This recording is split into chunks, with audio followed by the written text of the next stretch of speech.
Good evening. Welcome to the DonDiva Coaching Talk Radio Coaching Evening Edition, Sunday's best evening radio coaching show. I'm coming back this evening after a long hiatus, after taking a little small break from DonDiva Coaching. I wanted to make sure that I had some good, fresh new content and that we were able to talk about some different things in coaching that are a little bit more deeper in depth and a little bit more dynamic and a little bit more custom tailored to a lot of things that we're going through in life right now.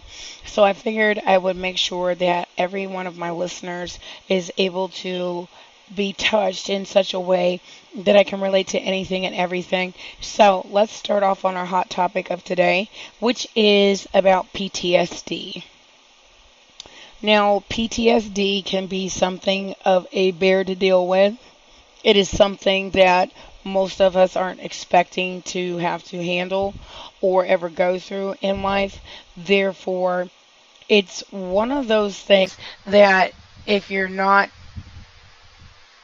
a person who's been through a traumatic event or had something stressful or life-changing, it will cause a level and depth of life-altering personality trait change, behavioral change, and levels of stress that you never thought you could ever go through and live through in life.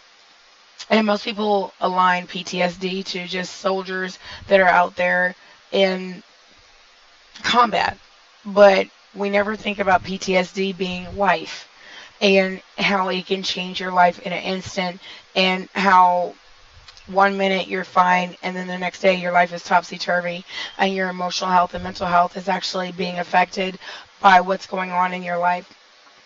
And I wanted to go over how to have a journey to resilience and beyond and figure out how do you work through PTSD, what does it mean, what does it do, and what is the nature of your trauma. And in order to get to that, we have to understand what resilience is and what emotional intelligence is. Just like a poisonous house or a poisonous air supply or a toxic relationship. You can get PTSD from being in a toxic marriage, toxic relationship, toxic dating, or a bad business relationship. You could have a bad family relationship where it gets to a point you have PTSD from how you were raised. So when you think of a poisonous air supply or poisonous business partnerships or things that you need to offboard from, what happens? You end up having trauma and PTSD. It's the same thing as combat stress, except for you're dealing with it within a poisonous terroristic neighbor. You might be dealing with a poisonous environment. You might be dealing with a poisonous city and county. You might be dealing with a lot of things that normally don't happen on an everyday basis, but your life changed overnight. Take, for example, if you have a toxic marriage that is lasted farther than it should have, and you need to offboard it because your spouse is poisonous, deadly, homicidal, causing levels of triggering effect or gets off on it, then you must leave that situation before it ends up somebody getting hurt. That can cause a level of PTSD. But resilience, and let's look at the definition of resiliency. In my terms of resiliency is how you bounce back from things. Like you fall down 7, you get up 8. In trauma PTSD, it's not as easy as people like to make it seem like, because there are steps that have to be gone through and cognitive brain behavioral therapy that has to be done, and deep brain training and therapy, and what they call dialectical behavioral therapy in order to do that. And then, finding coping skills that work for the person who's traumatized versus the person who's doing the traumatizing. Because more often than not, the person who's doing the traumatizing doesn't care. The person who's doing the traumatizing enjoys and gets off of that. It's just like having a vicious cruelty and divorce and offboarding. That traumatizing spouse doesn't care about your mental health, emotional health. All they care about is causing levels of upset like this. And you're at the point of this. Finish him! And there's a level of animosity so deep to where you no longer can stand the marriage itself, the relationship itself, and the person's causing a level of emotional harm, mental harm, and physical harm in some cases, and some nomenclatures, deadly levels of harm, or threats of life endangerment, or bodily injuries occurring due to their vicious cruelty, to where they're making it noxious and horrible for you to deal with. So when you're talking about that, resiliency, and here's the definition of it.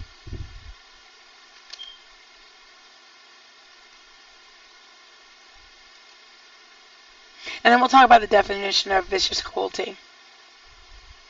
Resiliency is the ability to overcome challenges and all kinds of trauma, tragedy, personal crises, plain old life problems, and bounce back stronger, wiser, and more personally powerful. Now, can you have post-traumatic growth? Yeah, you can. But repeat traumatization triggering by another party or several parties, which is multi-perpetrator violence, that becomes a level of complex PTSD, and we'll unpack that in just one moment. So, when we talk about the word resiliency, a lot of people want to say that the ability to return to original form, position after being bent, compressed, stretched, elasticity, ability to recover readily from illness or level of inflicted depression, adversity, or what they call buoyancy, basically where you can actually float from bailing from a bad situation and sinking, but finding a way for buoyancy to float from a sinking ship of a situation. So think of that when you're dealing with a sinking ship of a marriage that might be, for lack of better words, from hell. A spouse that enjoys traumatizing, triggering, upsetting, torturing, abusing, emotionally, physically, any which way that they possibly can, because it may be either remote, it may be technology abuse, it might be means of environmental abuse, it might be means of finding ways to torture and torment any which way that they can. Think about a bad marriage where a person's trying to gather false evidence and cause a level of reaction on social media, or have other people viciously, cruelly, humiliating, harassing, haranguing. So let's go into levels and depths of vicious cruelty and what the definition of that is, because there are some people who do this, and you have to train yourself to become not so connected to that. You have to train yourself to realize that some people are coordinated levels of multi-perpetrator violence, where you can have an environmental terrorist that are coordinated with a vicious cruelty inclined person, and allow that person to do things and say nothing because they benefit from that person doing the vicious cruelty and terrorism and things like that. I've had that situation, and those people were specifically instructed by the terroristic individual to keep up the levels of traumatic events and tell lies. I had law enforcement that were telling neighbors to tell lies because the other person had greased the pockets of law enforcement, and it became a level of vicious cruelty, a level of provoking, gaslighting, emotional abuse, and levels and depths of trying to erode any validity I had. Even online, offline, social media was used as a medium, and he literally got away with dang near murder. So when you're talking about vicious cruelty in a divorce, or what I call by divorce, meaning separation, and there's such thing as post-separation abuse, that's where PTSD can arise, and CPTSD, which is complex PTSD. So we're going to go into that after we talk about cruelty. So when you're talking about divorcing someone, you can talk about sexually, financially, emotionally, and we can talk about the different things that come along with that, which is economic abuse, financial abuse, coercive control, and post-separation coercive control, which becomes extreme in some nomenclatures when you're dealing with a wealthy person or a person who feels entitled to abuse and feels entitled to smear campaign or cause you levels of torment and upset, and when they elicit other people. And this is not just in relationships, this can be in familial violence, it can be in separating from your family. If you have a toxic situation with them, you can actually have levels of family aside, or levels and depths of emotional torment, narcissistic abuse syndrome, and then where you can be reactive abuse syndrome, reacting to a narcissist within your own family. Or if you're dealing with a spouse who's a narcissist, sociopath, or a narcopath, which is a narcissist and a sociopath mixed in one, and they have a level of Machiavellianism and psychopathy mixed into one person, in a cluster B personality disorder person who may have APD and MPD, which is antisocial personality disorder, and then NPD, narcissistic personality disorder, and be on a spectrum on a psychology hair test out of 40 out of 40. And when you think of that, that person's at a level of Ted Bundy, Charles Manson. So when you think of these things in nomenclature of dealing with vicious cruelty, some people will not stop until they hurt and harm you in such a way that it financially causes you loss of home, causes you loss of safety in your environment. They'll compromise your safety. They'll set you up and do all these different things. In that, cruelty is a grounds for someone to separate, and it includes mental abuse. And a lot of people don't think that that actually means something. It does, because when someone is mentally, emotionally abusing someone, they're causing a level of revolting psychological damage and torment. And in those cases, when you're dealing with someone like that, they're psychiatrically doing damage to where the scars can't be seen visibly, whereas a physical attack can be seen and chargeable. And the abuser knows that that can't be proven unless there's a pattern, and a habitual pattern of extreme abuse and torment. And that person will do anything to continue that level because they know it's harder to prove. And in that, I went through that same exact thing. And believe it or not, it is hard to prove to law enforcement who don't have the exact training that's needed to understand and the exact levels of what they call investigative skills to know what that person is doing. And if that person is in law enforcement or attached adjacent persterpes to law enforcement, it causes a level of non-conducive investigative skills and not getting the job done because that person is sitting right there fielding all the information. Their cronies are not seeing what's going on because that person is right there every step of the way covering it up.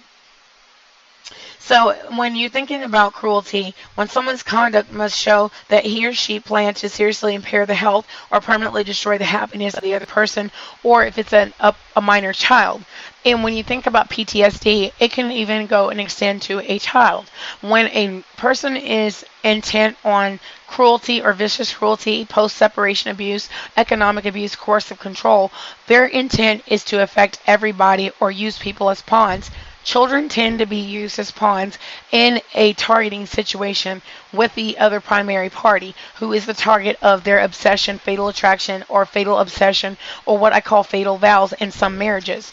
If you take, for an example, Nicole Brown, who's married to O.J. Simpson, and I'll touch lightly on that, not too deep on it, but if you think about that, you're thinking about a fatal attraction type situation where I don't know that details or ins or outs, and I never want to go that deep into it, but think of that situation or any other situation, say Betty Broderick, who had the same thing except for she ends up snapping.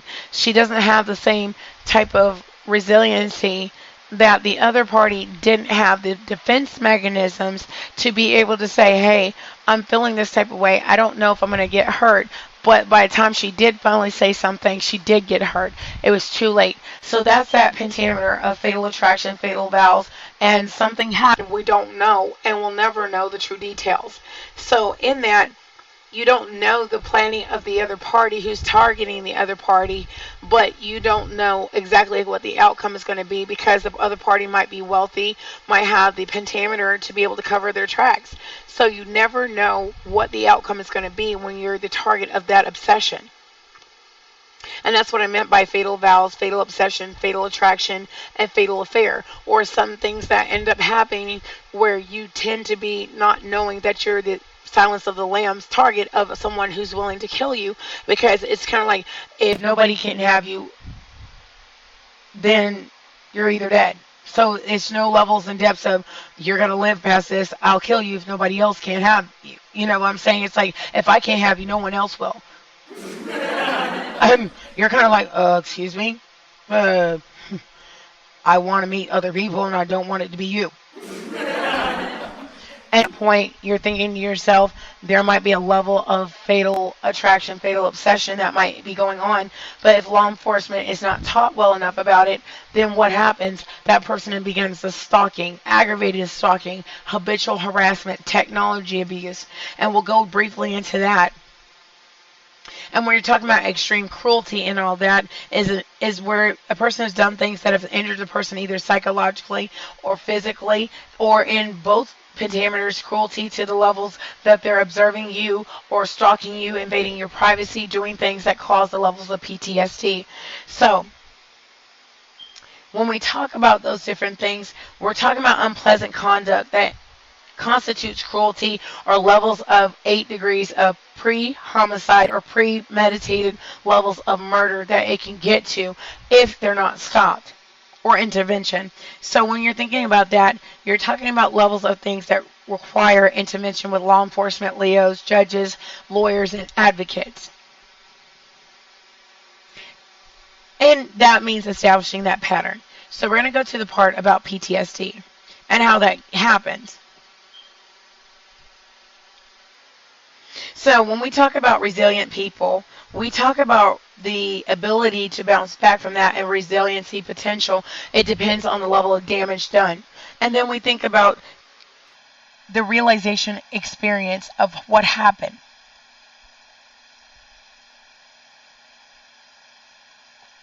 So let's unpack what is the nature of the trauma.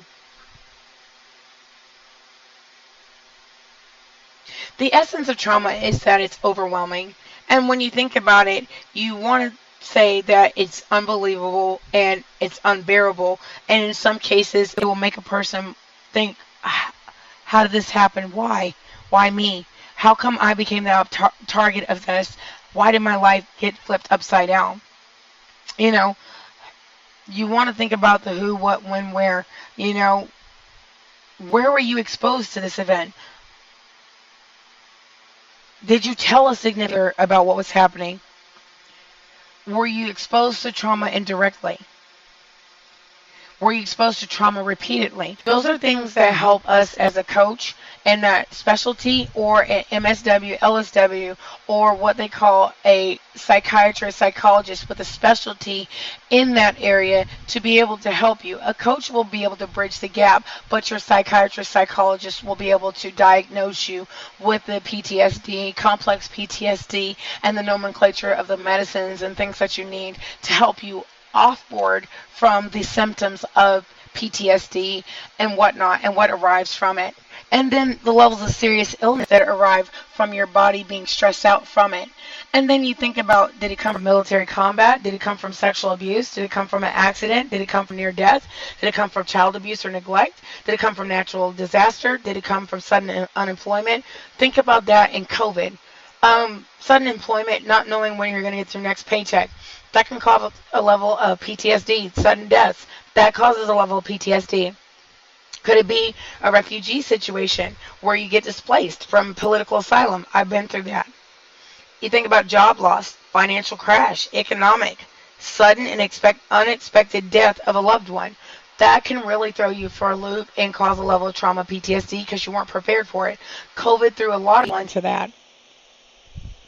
You can think about a toxic environment where you're being tortured morning and night. You can think about toxic neighbors who have been nothing more than a threat to your safety and your welfare. You can think about a toxic ex that won't stop stalking you. You can think about a toxic business partnership with someone who is intent on making you look stupid when they know that they're mimicking everything that you're doing, and they're copying every one of your business models, but they're throwing you underneath the bus. You have to think about those things that are causing you trauma and stress and toxic stress. You have to disconnect from those type of people because they're poisonous. Then you have to think to yourself, how does the experience of trauma disrupt you? How does it affect your personal life? How does it affect your social, professional, and family life? Has it affected your marital life? Has it affected your actual environment? Has it affected your interaction with those said people? Or has it affected your actual interactions on social? Has it affected your school environment? In my situation, it affected me being able to go back to school. It took me 3 years off of me going to school. I actually had a person who actually ruined my opportunity for my master's degree, and I had to go back and reapply because all of the antics and the buffoonery actually cost me the time period for me to go to school. And not only did that happen, but it also lost me jobs. And this person continued to economically abuse and cause levels of upset, uproars, and very humiliation to the point that I had to rebuild outside of that and be resilient. And do I resent that person? You bet your bottom dollar I do. Do I resent his tribe of people and enablers? You bet your bottom dollar I do. Do I resent the people that were surrounding and that were enabled to do that, including neighbors and environment? Yes, I certainly do. Because those people knew exactly what he did and benefited off of it. They didn't care as long as they were being enabled or they were getting something out of it. What changes in your behavior have you noticed? And that you have to notice what is changing you, what is causing you to have a level of triggered upset or levels of anger, hostility, animosity.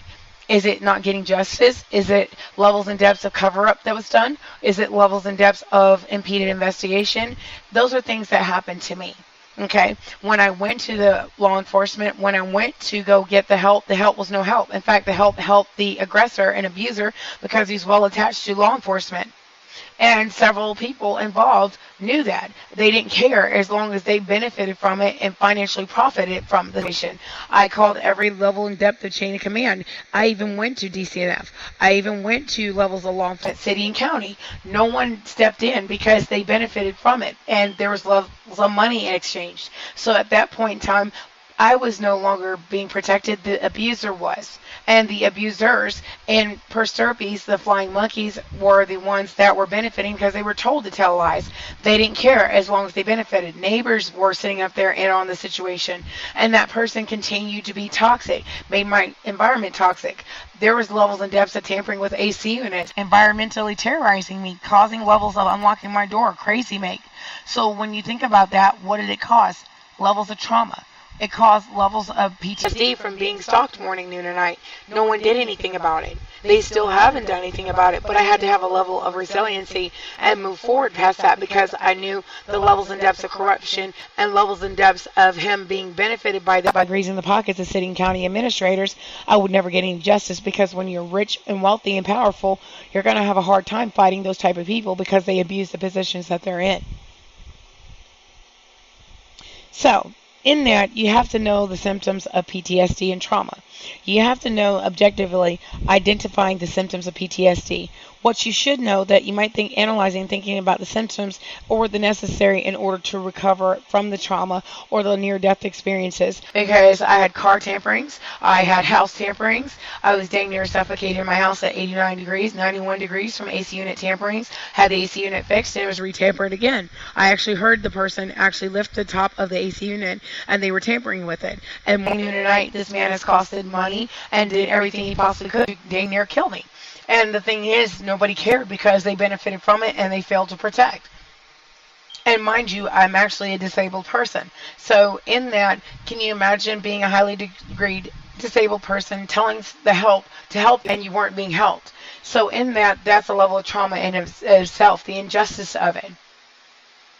And then or you go to a center for your child to get help, and people are mentioning Sandra Bland over there, fear-mongering, crazy-making, and playing psychotic games on the benefit of a man that greased the pockets of the city and county, or a woman that's involved as well, multi-perpetrator violence, and again, you still get no justice because several people are involved. So when you think about the symptoms, you'll understand the complexity of the condition of PTSD and trauma and finding a way to be resilient when you're seeing your therapist, psychiatrist, psychologist. And there is nothing wrong with seeing a therapist, psychiatrist, psychologist, so long as that therapist, psychiatrist, psychologist is not having their pockets greased to misdiagnose. Because there's a case in Columbia, South Carolina of the same exact thing where a rich white man did it to his rich white wife and she had to fly the country, come back, and the lawyer said she should have sued her husband because he actually literally greased the pocket of the therapist to misdiagnose her, and she had to fight that. And the sad part about it, that happens more often than you think, that there are some people willing to misdiagnose, misdox, and tell a lie, and a person's being guinea pigged on medicine to make them shut up. I've been through that. I've been through it where doctors said the medicine was not contrasting, and it did, and it could have killed me. And then when another doctor says, that medicine could have killed you. Okay, that was probably the whole point. Because the person knew exactly what they did. They didn't care about my life. My life didn't matter. So when you think about PTSD, what does that do? It triggers a level of trauma. But when you have several people multi-perpetrator violence, they're not going to admit to their wrong. So they'll go out their way to trigger you, upset you through that PTSD and trauma. So in that, the importance of knowing your symptoms is in orientating yourself in positive direction towards knowing how to handle them and what to expect. So part of that is, so in that, are you jumpy, easily startled? Are you having disturbing memories? Are you feeling hypervigilant, which means being watchful and guarded? Are you having disturbing thoughts in your sleep or during the day? Are you having difficulties concentrating? Are you having intense feelings, or is someone going out their way to trigger those feelings? Are you feeling angry? Are you feeling hostile? And there's some people who will go out their way to trigger that feeling and emotion, knowing that you have PTSD, or what they call reactive abuse syndrome or narcissistic abuse syndrome, which means you're dealing with narcs who have NPD, APD, who are willing to trigger you to go and invalidate the level of PTSD and trauma that they've done by abusing you emotionally, mentally, or physically, or environmentally in some cases.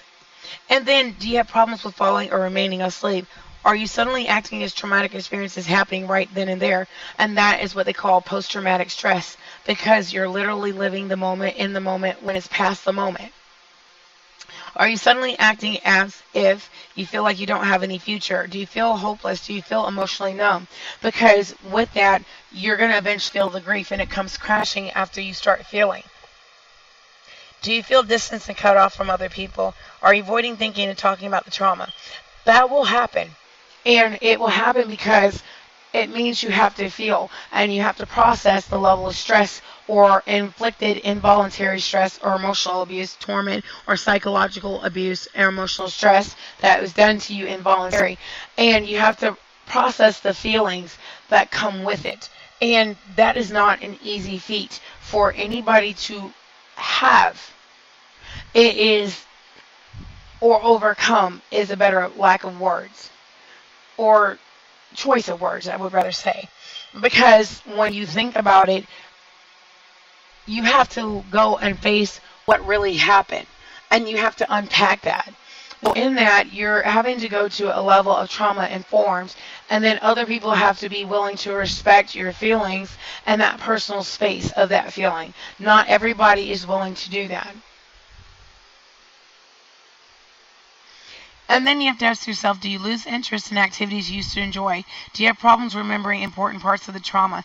That is where it happens, and you have recall issues because of cognitive dissonance. And that causes you to be able to copacetically be able to not do this and scream all the time in your head. Because just like that scream, there's a level of coordinated sound issue. There is a level of emotional so literally you're being choked in that sound issue, and then you're feeling a level where you can't fully scream like you need to. So as you see that there's a level of coordinated abuse there. You see there's a level of pentameter of technology abuse there. You see a level of emotional abuse there. You see a level of pentameter of coordinated gaslighting there. You see a level of emotional abuse and harm there in that scream. Okay? So, when you're thinking about how that scream is stifled, then you think about how that feels when you're trying to express that upset. So it's just like a IT specialist who's abusive, or a psychopath who's abusive and has an IT background, or what you call a narcopath, psychopath, sociopath, or insecure, narcissistic, injury-prone abuser, female or male, who's inclined to do things like that. I've been dealing with that for a number of years with a woman named Victoria, and then also dealing with another person with the background of that, Vincent, or Prince, or levels and depths of Timothy, or there's levels and depths of LL, or other people who have abusive antics like SC, and several people like Jonathan and Uzziah. There's people who feel inclined to do this like Ken. There are people who have a level of abusive antics and continue their level of IT like Maurice, Sean, people who think it's cute to do things like that.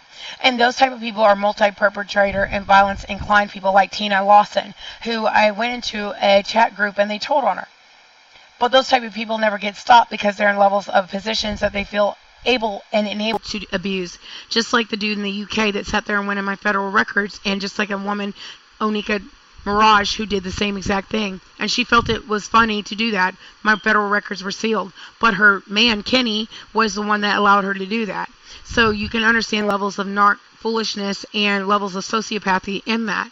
So when you're talking about people who are willing to sit there and go above and beyond to abuse their positions of power, or like my AC unit that was tampered, but it said ODC on the bottom, but my AC unit continues to went hot during the summer, and someone says it's going to be another hot summer.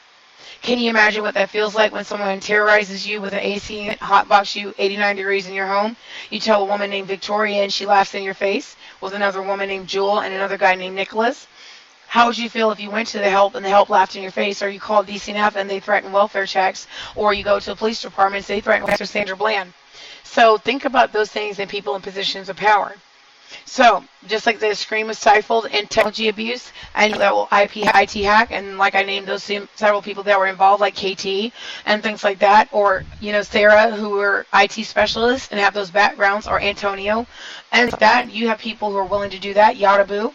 I had a lot of people who were involved, multi-perpetrator violence, but they sat there and hid behind their ability to close their IP addresses. I had to trace those IP addresses to Venezuela, Vietnam, other places over the UK, German data centers, Mississippi, different places that there are several people that I know all over the place, New York, LA, that were willing to sit there and hide behind computer screens and then want to sit there and provoke and gaslight as long as they could sit there and tell lies and abuse remotely. So when you think about that, those are levels that trigger trauma, or the death threats that I got, or the levels of tampering with cars. So what does that do? It causes levels of trauma and complex PTSD. I have my child that was threatened at the local level, kids that were threatening her, telling her to harm herself, kill herself, harm me. And can you imagine what that did to a child? And then you go to the center that has the DCNF contract, and they mention Sandra Bland when you're up at the front desk. Those are things that have happened to me. So imagine what that does to a trauma patient who's already had a near-death experience where somebody messed with her car and someone uses her for a punchline, says pedals to the metal or Michael Jackson overdose, and uses them for a punchline, goes in their federal records and plays in their face. Those are levels and depths of what happened to me. Do you think that's funny for someone to do that to you? No, it's not. It means that someone didn't care about your life and you were used as a butt of their jokes. That's what the guy in the UK did to me. But sidled up like they were friendly to me. I was cut by someone and they got in my house. Do you understand the levels of triggering or trying to trigger someone? Social media. Tina Lawson had gotten people to come after me and did that on social media, every live I had, and tried to reduce the validity of my expertise and my coaching and tried to make me look stupid because her family was being outed about their unethical, out of order abuse of power. They were going in federal records. They were playing psychotic games. They were releasing private information that was protected. I was a special victim as a child. So when you think about those, are you avoiding things? Are you blaming yourself for the trauma? And at one point in time I did, until I realized that these people were going out their way to sit there and trauma and trigger me because they know they did me wrong. I had exes that were in with other people who are in high places or have positions of power. So they felt the need to go tell those people my personal business. Those people used my personal business and played my face. I had people that sat in meetings with people who sat there and provoked and gaslit in those meetings, stole money from me, used my money for their business dealings, and those same people went back to tell other people who were 6 degrees, 33rd degree, separated from the situation, but it was interlinked. So now you understand the levels of trauma and PTSD and multi-perpetrator violence.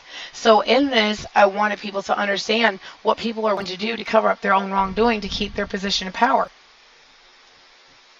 So you have to think to yourself in PTSD what people will do. It will cause you nightmares. It will cause you to be emotionally distressed after you're being exposed to trauma and repeat triggering trauma. That's what's been going on in my life. After I tried to heal from the initial trauma, there were people who were intent on me not recovering. So in your recovery, you're going to have people who don't want you to get better. Some people want you to be codependent, and some people want you to stay in a level of guys so that they can continue to capitalize off that because they know that they benefited from it.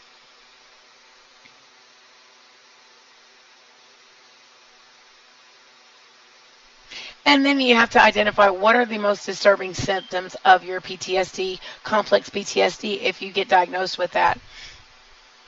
And the best way you have to do things is safety is zero harm, then love must be zero hate. And that's by Dave Collins. And part of that is that you have to find a safe place for you to begin to unpack the levels of trauma that's been inflicted involuntary. You have to find an objective to identify places where you can feel physically, emotionally safe in order to recover and to heal and begin a journey of stability when feeling stressed or being triggered involuntary. Because nobody said that the recovery process is going to be easy. It is not. Because that's why we're going to go into a multi-series session of this.